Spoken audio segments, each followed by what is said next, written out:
The forest had changed again. Even the path I thought led me closer to escape had twisted unnaturally overnight. The landmarks I remembered now altered or vanished entirely. The ground seemed to ripple beneath my feet, subtle at first, almost like a mirage, but unmistakably real.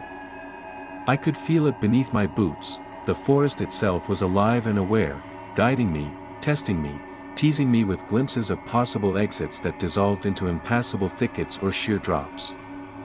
Each step became an exercise in focus and endurance.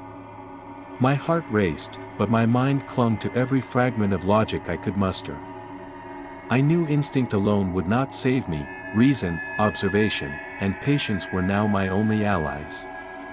The sun hung low in the sky, casting long, twisted shadows across the moss-covered undergrowth, each one seeming to flicker with a subtle, almost imperceptible motion, like the forest itself was breathing in rhythm with my fear. That I stumbled across another clearing, this one larger than the previous ones, and immediately recognized the signs of more ritualistic activity. In the center stood a circle of stones, each carved with symbols similar to those I had seen at the altar, but darker, more aggressive, as if they had been altered by the energy that lingered in this place. The air was thick and heavy, a tangible pressure that made my lungs ache and my head throb. I could hear the faint sound of chanting, or maybe it was the forest itself mimicking the cadence of voices long gone. The sound was distorted, bending reality. Each syllable seemed to echo from multiple directions at once, disorienting me. My instincts screamed that I should run, yet curiosity, or perhaps a strange compulsion, forced me closer. I circled the stone ring, noticing the earth within it was unnaturally dark, almost black, and when I stepped near, the soil felt warm, pulsing beneath my feet as though the ground itself had a heartbeat. A shiver ran down my spine, then I saw movement. At the edge of the clearing, half hidden by fog and shadow, figures began to emerge. At first, I thought they were human, but the shapes were distorted, elongated, their limbs bending at unnatural angles. Their eyes glowed faintly, reflecting the dying light of the afternoon, and their movements were jerky, almost puppet-like, yet deliberate. They did not speak, but the forest carried their intent clearly to my mind. They were not here to communicate. They were here to hunt. My stomach dropped, my body tensing in readiness, but fear threatened to paralyze me. I knew I could not confront them head-on. My only hope was to stay unseen, to use every ounce of cunning to survive. I crouched behind a fallen tree, my rifle ready, but I could feel that conventional weapons were meaningless here. The energy of this place seemed to resist them, absorb them, render them powerless. Hours passed in tense observation. The figures circled the clearing, their motions synchronized as if guided by a single consciousness. Shadows stretched unnaturally, blurring the line between solid and ethereal. I noticed patterns in their movement, pauses that suggested awareness of my presence, slight deviations that hinted at intelligence beyond instinct. Every instinct told me to flee, yet I knew the forest would anticipate that, leading me directly into danger. Instead, I began to map their behavior, noting openings, timing my movements between the subtle shifts in light and shadow, using the environment to mask my presence. The forest responded to my awareness, almost like a predator recognizing a worthy opponent.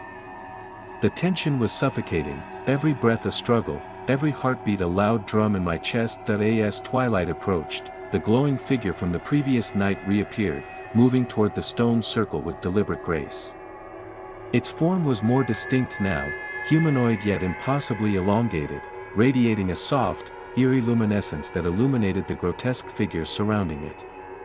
I realized this entity was not just a guardian, it was a master orchestrator, controlling the movements of the other beings like pieces on a chessboard. The forest itself seemed to pulse with its energy, every leaf and branch reacting to its presence. I felt my mind stretching under the weight of this revelation. Survival was no longer just about avoiding physical danger, it was about understanding the rules of this supernatural game, discerning the hierarchy of power, and exploiting any chance to escape. A sudden gust of wind blew through the clearing, scattering fog and stirring the twisted branches overhead. The figures turned their gaze toward me, not with hostility, but with an eerie awareness that froze me in place. The glowing entity moved closer, its luminescence casting a long, undulating shadow that seemed to absorb the darkness around it. I could feel the pressure in the air intensify, a psychic weight that threatened to collapse my mind. Memories of those who had come before me flashed through my thoughts, the abandoned journals, the scattered belongings, the skeletal remains, all evidence of failure, of underestimating the forest and its guardians. I clenched my jaw and forced myself to breathe slowly, focusing on every detail, the rhythm of the entity's movement, the direction of the shadows, the subtle shifts in wind and sound. By the time night fully fell, the forest was a labyrinth of darkness, broken only by the dim glow of the entity and its puppets. I moved cautiously, keeping to the edges of shadows, using moss-covered stones and fallen logs as cover. Every step was calculated, every pause deliberate.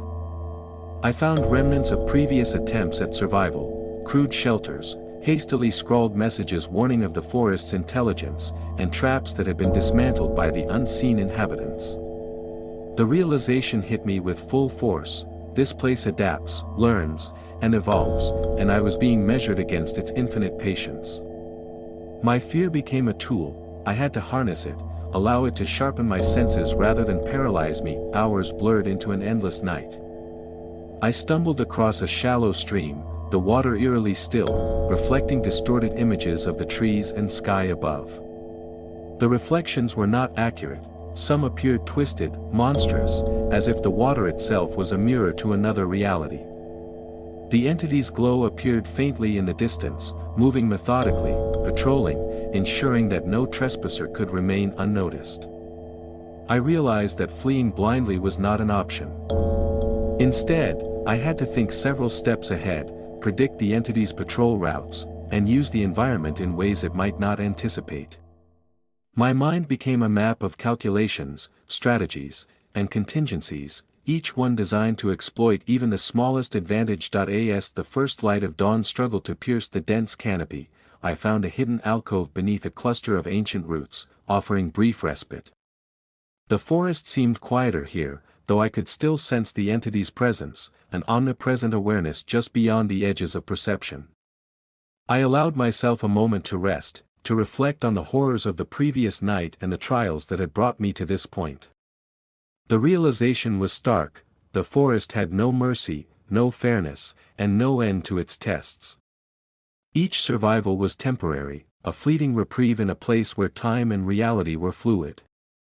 I knew I had endured the worst, yet I could not let complacency take hold. One misstep, one lapse of focus, and I would become another ghost in its twisted history. As I prepared to continue, I felt the forest shift again, subtle but unmistakable. Branches moved without wind, shadows stretched and recoiled, and the air thickened with a sense of anticipation. The path ahead was uncertain, but I knew it would lead me closer to understanding, to confronting the core of the forest's malevolent intelligence. I steeled myself, every nerve taut, every sense alert. The journey was far from over.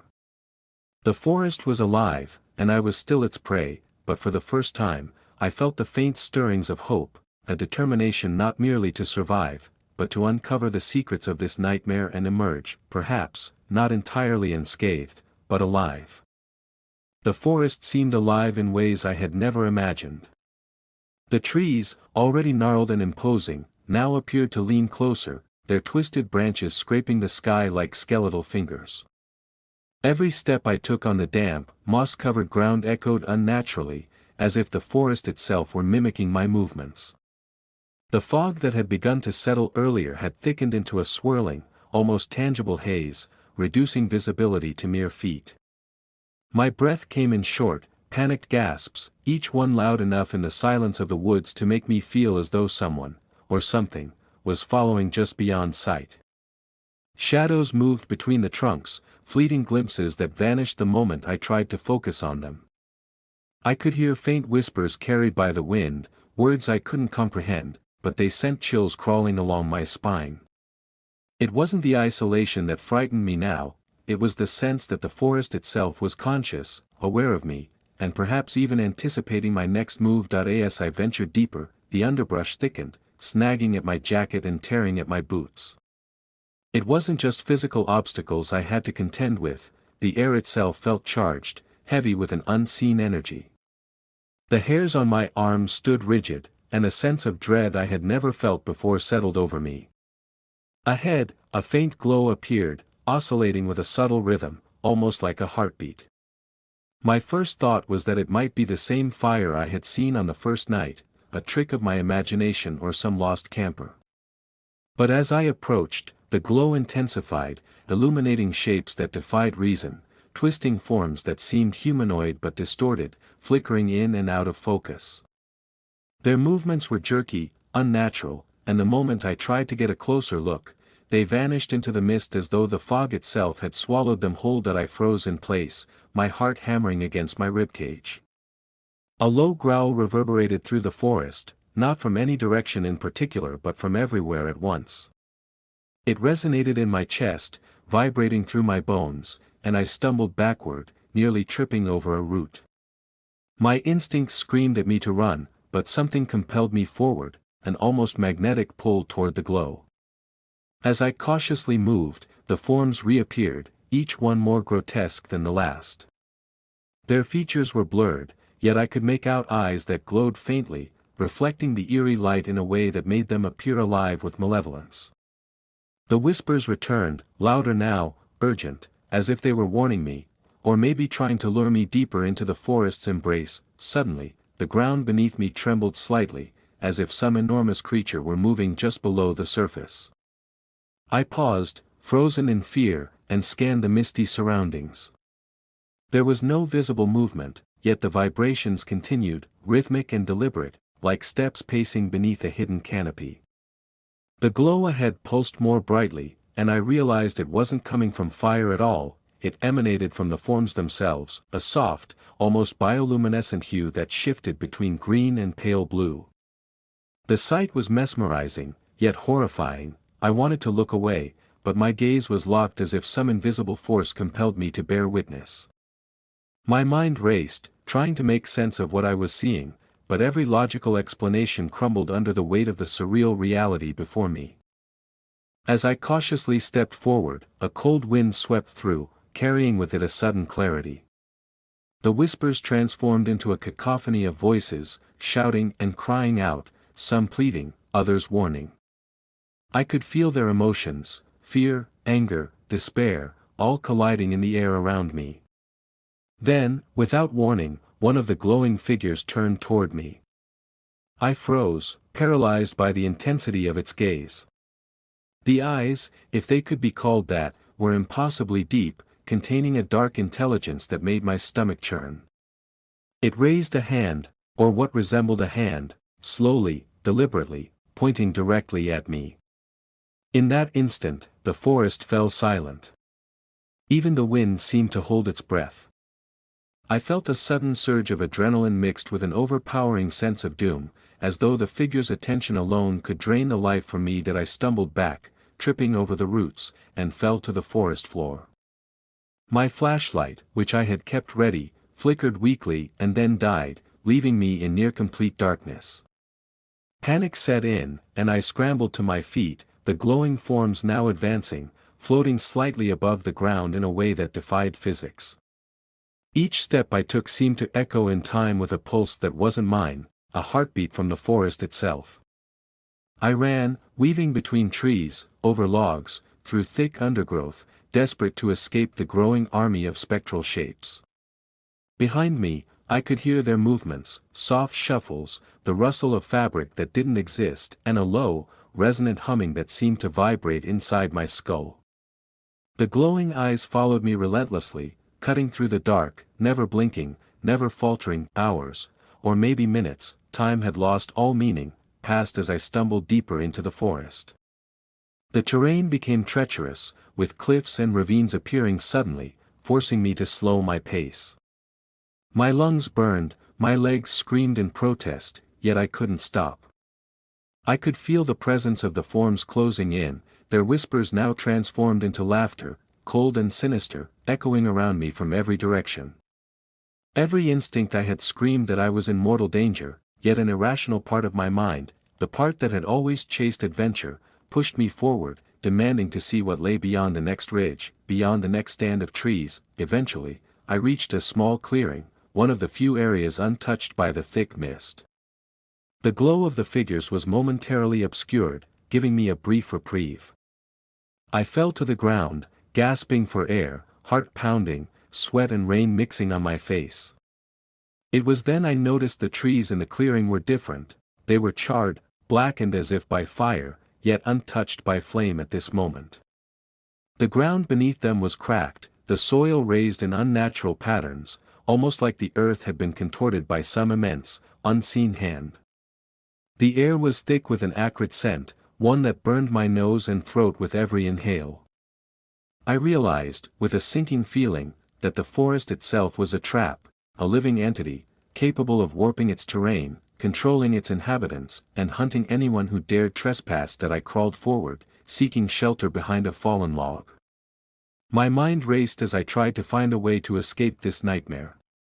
But the forest seemed endless, its labyrinthine paths shifting subtly as though rearranging themselves. I could feel the weight of unseen eyes upon me, tracking my every movement. The glowing forms now appeared at the edges of the clearing, standing silently, watching. One stepped forward, its features even more distorted, mouth opening impossibly wide, letting out a sound that was part scream, part static noise, a vibration that penetrated my bones. The forest seemed to respond to it, as the branches twisted violently, the ground heaved slightly, and the fog surged like a tidal wave. I knew then that I was no longer dealing with mere hallucinations or trickster spirits. The forest had become sentient, aware, and malevolent. Every fiber of my being screamed at me to run, to leave the clearing, to put as much distance between myself and the glowing figures as possible. Summoning every ounce of strength, I darted through the undergrowth, blindly following some instinctual sense of direction. The figures did not pursue directly but instead hovered, floating, their gaze never leaving me. And then, as I reached the edge of a dense thicket, the forest seemed to contract, the trees leaning inward, forming a tunnel that channeled me toward an unknown point. There was no turning back. The final moments in this part of the forest were a blur, branches slashing at my face, roots tangling my feet, the glowing eyes illuminating the path ahead. I could hear the laughter again, echoing through the trees, and I knew that this was only the beginning of whatever fate awaited me. My survival depended not on strength or skill but on intuition, timing, and the mercy of a forest that had already decided I was its prey. The forest no longer felt like a place of trees and earth, it had transformed into an alien landscape, where natural laws bent and twisted around me. Every step I took seemed to echo infinitely, as if the world itself was expanding and contracting in rhythm with my heartbeat. The fog had thickened to an impenetrable veil, each swirl of mist carrying with it whispers, screams, and faint laughter that sometimes sounded uncannily human. I could feel something brushing against my skin, sometimes a cold hand that disappeared the moment I tried to grasp it, sometimes a claw that grazed my arm, leaving a painful burn but no visible wound. It was as if the forest itself had learned to toy with me, testing my limits, gauging my fear, and exploiting every weakness. That I stumbled upon a narrow ravine, obscured by dense fog. The edges of the cliff were jagged, and a foul stench wafted from the dark void below. I could hear faint rustling sounds beneath me, as if something massive was shifting in the shadows. The glowing figures from earlier appeared at the edge of the ravine, their illumination reflecting in the swirling fog like malevolent lanterns guiding me toward my doom. I froze, realizing that the path behind me had vanished, the forest had closed itself off, forcing me into this corridor of terror. Desperation surged, but there was no turning back.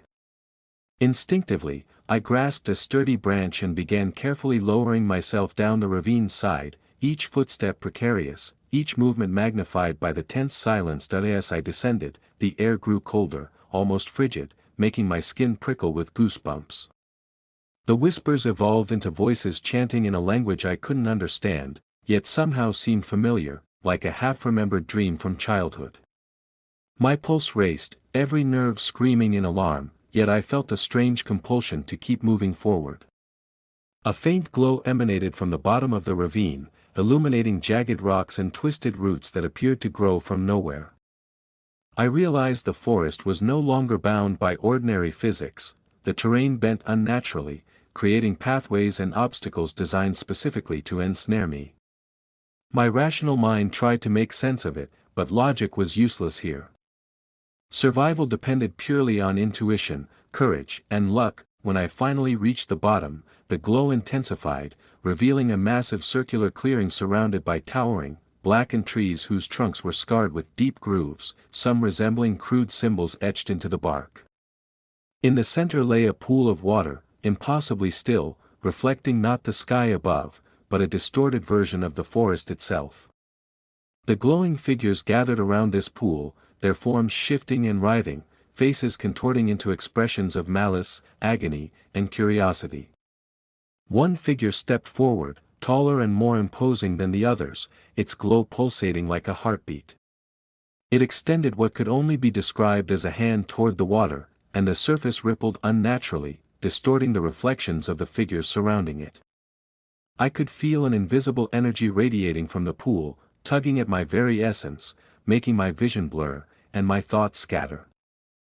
Fear surged, but curiosity, an unavoidable human flaw, drove me closer. I could see now that the pool was no ordinary water, it seemed alive, a liquid mirror reflecting not only my image but fragments of my memories, fears, and darkest desires. I saw myself trapped in that forest, surrounded by glowing figures, screaming silently into the void. Each vision twisted reality, making me question what was real and what was illusion. The chanting grew louder, synchronized with my heartbeat, creating a hypnotic rhythm that drew me closer. As I reached out, the pool's surface rippled violently, and one of the glowing figures lunged at me. I stumbled back, the edge of the pool sloshing with a liquid that felt impossibly cold and alive, as if the water itself had consciousness. Panic overtook me. I turned to run, but the forest had transformed yet again. The once solid path was now a twisting labyrinth of roots and fog, disorienting me at every turn. Shapes flickered at the corners of my vision, some humanoid, some entirely alien, moving silently, effortlessly, following my every step. I could hear the echoes of my own voice calling out, distorted and warped, mixed with the laughter and whispers of the figures. Every instinct told me to flee, yet my body moved almost mechanically, guided by a fear-driven autopilot, trying to navigate this impossible terrain. Each moment felt stretched, minutes bleeding into hours, time losing meaning under the oppressive weight of the forest's sentience. Suddenly, a deafening roar shattered the oppressive silence, and the ground trembled violently. The glowing figures froze, their attention momentarily diverted as the trees themselves began to shift. Branches twisted like serpents, roots heaved and cracked the earth, and the fog thickened into an almost solid wall. From within the chaos, I glimpsed a colossal silhouette emerging, a creature of shadows, its form undefined yet overwhelmingly powerful. The forest seemed to respond to its presence, quivering, bending, as though paying homage. The glowing figures retreated to the edges of the clearing, forming a protective barrier around the pool, but the monstrous shadow advanced, its gaze fixed directly on me. Every instinct screamed that my time was running out. Desperation took over. I searched the area frantically for anything I could use, sticks, rocks, anything to defend myself. My hands found a jagged piece of root, sharp enough to pierce, and I gripped it like a lifeline. The shadow advanced with terrifying speed, and I could feel the air itself compressing, as if the forest were squeezing me. I ran toward the pool, hoping, irrationally, that the water held some power to protect me. As I neared the edge, the surface began to swirl violently, forming patterns and shapes that defied understanding. It was as if the pool recognized my intent, responding to my fear and will simultaneously. I leaped forward, plunging my makeshift weapon into the water, and felt an explosion of energy radiate outward, throwing me backward. The glowing figures recoiled, and the shadow faltered momentarily, its form flickering like a broken hologram. The forest groaned, branches snapping, roots heaving, mist swirling chaotically. I crawled to my feet, heart pounding, and realized that this confrontation, this moment, was the culmination of everything the forest had prepared, a test of my courage, willpower, and humanity. Every shadow, every whisper, every terrifying encounter had led to this singular instant, where survival depended not just on fleeing or fighting, but on understanding the nature of the horror surrounding me. I took a deep breath, focusing on the pool, the glowing figures, and the shadow. This was it, either I would escape the forest alive or become another twisted echo in its ever-expanding nightmare. The air crackled with energy, fog swirled violently, and the forest seemed to hold its breath. The glowing figures now surrounded me, not in hostility, but as guides, their eyes reflecting faint hope, or perhaps a cruel mirage. The shadow loomed, its vast presence dominating the clearing, yet the pool shimmered, responding to my fear and determination. I stepped forward, facing the darkness with every ounce of courage I could summon. The final confrontation was at hand, the climax of a nightmare that had stretched my mind and body to the brink. I knew that the next few moments would determine everything, whether I would survive to tell the tale, or whether the forest, sentient and merciless, would claim yet another soul to feed its eternal, twisted existence.